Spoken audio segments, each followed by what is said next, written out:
पैगंबर सल्लल्लाहु अलैहि वसल्लम ने हमें हिदायत फरमाई, जहाँ ताउन की वबा हो वहाँ मत जाओ, और अगर तुम उस जगह हो तो उस जगह से बाहर मत निकलो। आज ज़रूरी है कि हम इस हदीस शरीफ की पैरवी करें और उन जगहों से दूर रहें जहाँ कोरोना की वबा है। दूसरों के साथ मिलने से परहेज़ करें, यहाँ तक कि इस वबा पर काबू पा लिया जाए। हज़रत उमर ने दिमश्क जाने का इरादा फरमाया।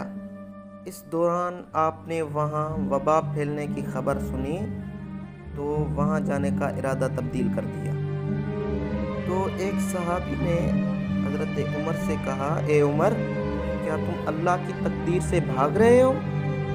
हज़रत उमर ने जो उन्हें जवाब दिया बहुत अहम माना है। हज़रत उमर ने फरमाया, हाँ, अल्लाह की एक तकदीर से भागकर अल्लाह की दूसरी तकदीर की तरफ भाग रहा हूँ। आज हम पर ज़रूरी है कि तमाम लाज़मी तदाबीर इख्तियार करें और फिर अपना मामला अल्लाह की ज़ात पर छोड़ दें।